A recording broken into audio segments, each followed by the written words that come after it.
पाहताय JB TV news. बातमीत सत्यता हीच आमची ओळख। पावसामुळे झालेल्या शेती नुकसानीची पालकमंत्री जयकुमार रावल यांची पाहणी, शेतकऱ्यांना तातडीच्या मदतीची ग्वाही। धुळे जिल्ह्यातील शिंदखेडा तालुक्यात काल रात्री झालेल्या वादळी वाऱ्यासह मुसळधार पावसामुळे शेतकऱ्यांचं प्रचंड नुकसान झालंय। 50 मिलीमीटरपेक्षा जास्त पाऊस झाल्यानं केळी, पपई, ऊस, कापूस, मका आदी कापणीला आलेल्या पिकांचं मोठ्या प्रमाणावर नुकसान झालंय।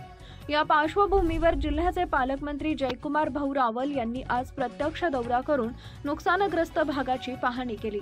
लोहगाव वसमाणे परिसरातील शेतकऱ्यांच्या शेतात उतरून त्यांनी पिकांची परिस्थिती पाहिली आणि शेतकऱ्यांशी संवाद साधला। पिकांच्या झालेल्या प्रचंड नुकसानीबाबत माहिती घेतल्यानंतर पालकमंत्री रावल यांनी शेतकऱ्यांना तातडीनं मदत मिळवून देण्याची ग्वाही दिली। यावेळी त्यांनी संबंधित अधिकाऱ्यांना सर्वेक्षणाचं काम जलद गतीनं पूर्ण करण्याचे आणि नुकसानग्रस्त शेतकऱ्यांना शासनाच्या माध्यमातून त्वरित मदत देण्याचे आदेश दिले। पाहणी दरम्यान जिल्हा कृषी अधीक्षक, तहसीलदार, कृषी अधिकारी, मंडळ कृषी अधिकारी तसेच तलाठी उपस्थित होते। नुकसानग्रस्त शेतकरी मदतीची अपेक्षा बाळगत असताना पालकमंत्र्यांच्या या पाहणीमुळे त्यांच्यात काही प्रमाणात दिलासा मिळाला आहे। त्याचप्रमाणे पावसामुळे तोंडाशी आलेली पिकं वाया गेली आहेत। काढणीला आलेला कापूस या पावसामुळे ओला झाल्यामुळे शेतकऱ्यांचं प्रचंड मोठं नुकसान झालेलं आहे। काढणीला आलेला हा कापूस आता ओला झाल्यामुळे तो विकणे योग्य राहिलेला नाही। त्यामुळे लाखो रुपयांचा फटका अनेक शेतकऱ्यांना बसला असून सरकारने आता मदत करावी अशी अपेक्षा शेतकऱ्यांनी व्यक्त केली आहे। लाखो रुपये खर्च करून शेतकऱ्यांनी कापूस वाढवला होता। अति पाऊस आल्यामुळे शेतकऱ्यांच्या हातचा कापूस हा वाया गेलेला आहे। बदललेल्या वातावरणामुळे कापसावर लाल्या रोगाचा प्रादुर्भाव झालेला आहे। त्यामुळे शेतकऱ्यांना दुहेरी फटका देखील बसलेला आहे। मुख्य संपादक जतीन बोरसे। काल धुळे जिल्ह्यामध्ये अत्यंत धक्कादायक असं आमच्याकडे जवळपास 50 मिलीमीटरचा पाऊस झाला आणि अवघ्या तासाभरामध्ये होतं ते नव्हतं झालं। हजारो हेक्टर आमच्याकडे केळी, पपई, ऊस, कापूस, मका या सगळ्याच गोष्टींचं मोठ्या प्रमाणात नुकसान झाल्यामुळे एक चिंतेचं आणि दुःखाचं वातावरण तयार झालं। मी इथे बांधावर झालो, आमचे सर्व शेतकरी बांधव यांच्याबरोबर आम्ही ही सगळी परिस्थिती बघितली। अर्थात त्यांचं दुःख एवढं मोठं आहे, शब्दामधून आपल्याला सांगता येणार नाही।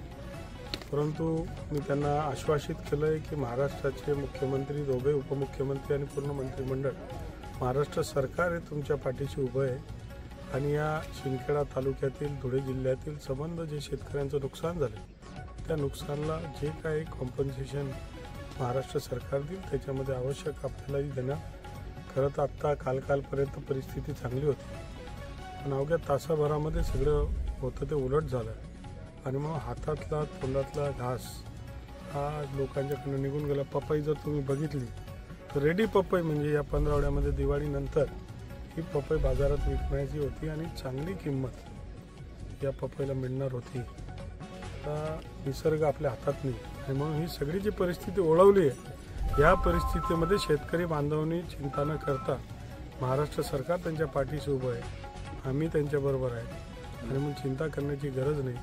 जे शक्य होईल, जी ताकद लावता येईल ती ताकद लावण्यासाठी देवेंद्र भाऊ प्रयत्न करतात आहे आणि प्रधानमंत्री नरेंद्र मोदी साहेब हे आहेत तर त्यांच्या माध्यमातून मोठी मदत होईल असं अशा लोकांमध्ये मी त्यांना सांगितलं की देवेंद्र फडणवीस प्रयत्न करतात, नक्कीच त्याच्यामधून मार्ग निघेल।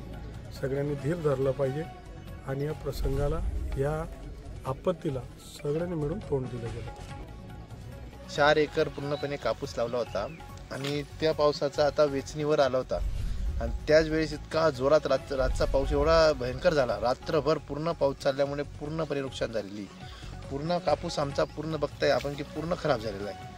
जरा आता तोंडी आलेला घास पूर्ण चिरून घेतला आहे निसर्गाने आणि कपाशीचं पूर्ण काळवंट होणार आहे। आता याच्या पुढे त्याचं पुढचे बोंड पण फुटणार नाही आणि त्याचं उत्पन्न येणारच नाही। आता नंतर संपून जाईल त्याचं कारण काय नेमकं शेतामध्ये पूर्णपणे पाऊस पाणी असलेलं आहे बघा, पूर्ण शेतात पाणी आहे। मध्ये पाण्यामध्ये घुसता सुद्धा येत नाही, एवढं पाणी गेलेलं आहे। मजूर लावून ते वेचायचं होतं तेवढा सुद्धा माल आता आत येणार नाही, अशी गंभीर परिस्थिती झालेली। ची आता सरकारला मागणी की जो आमचा आता जे आमचं निर्भय पीक होतं तेच आलं नाही, आता आम्ही सरकारावर निर्भर आहेत। सरकारने आम्हाला काहीतरी मदत करावी, सरकारने आम्हाला काहीतरी योजना देऊन काहीतरी तात्काळाने आम्हाला मदत द्यावी अशी आमची मागणी आहे. बरोबर. 3-4 दिवसापूर्वी पण पाऊस झाला होता, पण काल अचानक आभाळ कोसल्यासारखा पाऊस आमच्या परिसरामध्ये झाला आणि आमचे जे परिसरचे शेतकरी आहेत ते कापूस, मका, ज्वारी या पिकांवरती अवलंबून असतात. पण अचानक आल्यानं पावसाने रात्रभर पाऊस चालला, पाणी एवढं साचलेलं होतं गुडघ्याच्या वरती पाऊस. आज शेतामध्ये तुम्ही बघत असाल हा 4 एकर इथं कापूस लावलेला अक्षरशः ओल्ला झालेला आहे. अजून जर परत या पावसावर पाणी आलं तर कोंब फुटेल. आज शेतकऱ्याला इथून घरी नेण्यासाठी एवढा खर्च आहे, तो इथून घेऊन जाईल, उन्हात टाकेल, सुकवेल, ती परिस्थितीच नाही शेतकऱ्याची. एवढा खर्च इथं लागेल त्याला. आज त्याचं अक्षरशः कंबरडं मोरलेलं आहे. आज खरीपमध्ये ही परिस्थिती, तर रब्बीमध्ये आमची इच्छासुद्धा होत नाही की आम्ही शेती करावी बुवा असं, आणि नवीन पिकासाठी जोमाने का आमच्या एवढं पैसेच नाही. दिवाळी आलेली, तोंडाकाचं आमच्या मुलांसाठी आम्ही कपडे काय, आमच्या घरामध्ये दिवासुद्धा जळणार आहे, त्या दिवामध्ये तेल घेण्याची सुद्धा परिस्थिती आमची आता राहिलेली नाही. आम्हाला मोठी आशा होती. काल मुख्यमंत्री आमच्या जिल्ह्याच्या याच्यात आलेले होते, एक खाजगी कार्यक्रमामध्ये आले होते. सर्व आमच्या परिसरात शेतकऱ्यांचे डोळे त्यांच्याकडे होते की मुख्यमंत्री काहीतरी भरीव मदत घोषित करतील बुवा, पण ते देखील आमच्या तोंडाला मुख्यमंत्री पानं पुसून चालले गेले. शेतींचा नुकसानीचा अरे शब्द देखील मुख्यमंत्र्यांनी काढला नाही. आज मी एक तरुण शेतकरी आहे, मला कधीच वाटत नाही की मी शेती करावं, कारण मी डोळ्याने परिस्थिती, आणि माझ्या कुठल्याही मुलाला, माझ्या कुठल्याही परिवाराला मी शेतात याच्यापुढे उतरवणारी माझी मानसिकता तयार झालेली आहे. अत्यंत भयानक चित्र आहे महाराष्ट्राचं, अत्यंत भयानक चित्र आहे. अन्नधान्य खायला नाही आहे. एकीकडे 75 वर्षाचा अमृत महोत्सव बनवला जाताना शेतकऱ्याच्या दारापर्यंत काही, जर आम्ही आज गांध्याचे झाडे लावलेले असते इथं, तर सर्व प्रशासक पंचनामे करण्यासाठी येऊन गेले असतात. पण आज आम्ही फोन करून देखील कुठलाही अधिकारी, कुठलाही पुढारी आमच्या भागामध्ये आजपर्यंत फिरला नाही. शोकांत आहे.